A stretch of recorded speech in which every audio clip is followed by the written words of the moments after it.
Hello mga kababayan, kumusta po? Mga nangangarap maghanap ng trabaho dito sa Canada.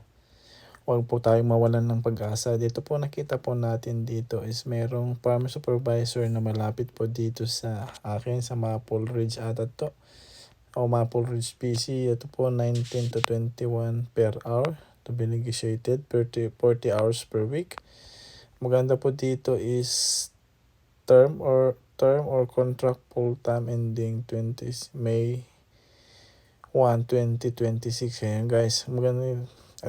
Dito po mga kababayan is yung duty is either day, evening, weekend, overtime, on-call, early morning. Yan po, status as soon as available. Pero ang bakante dito ay isa lang po mga kababayan, which is one vacancy position.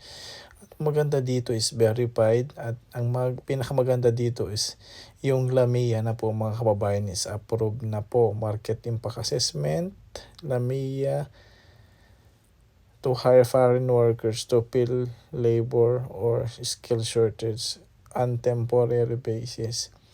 Dito po natin malalaman mga kababayan, yan mga job requirements or mga qualification. Dito is yung unang language po, languages is English.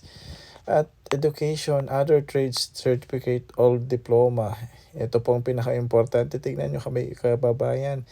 Ang experience po ay nagbabase po 1 year to less than 2 years experience po sa farming.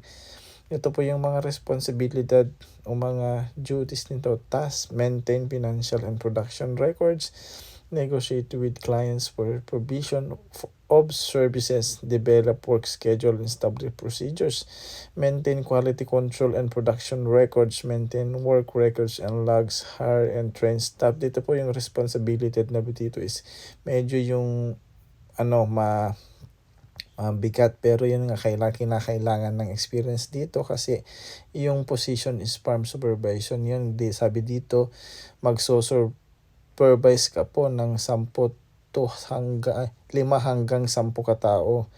Experience and specialization type of crops is blueberries po. Kaya ngayon pa-summer na naman, kailangan na naman ng maraming workers. Additional information to this job is work condition and physical capabilities, fast-paced environment, work under pressure, tight deadliness, attention to detail. Ito, personality, suitability. Should be organized, team player. Ito, sino bang pwedeng mag-apply sa trabahong ito? Who can apply for this job? Ito pa yun, ang mag-apply lang ba is yung nasa inside Canada? Ito po yung the employer accepts applications from, ito po ang ginaano natin, Canada citizens and permanent or temporary residents of Canada.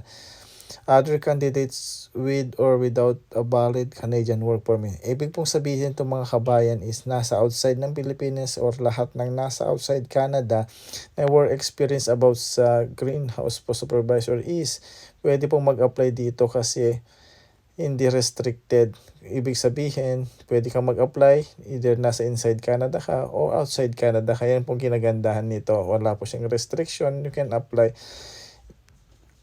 for this position mga kababayan. Ganun din po. Saan po pwede tayong mag-apply or yung mga ating application. Dito sabi is advertise lang po until May 2, 2024. Tapos mag-close na to yon kasi i-advertise muna. Pero ang maganda is may positive LAMIA na mga kabayan. Madali na lang yan. Dito nyo po pwedeng isend ang inyong mga resume mga kababayan. Ito po siya. Careers.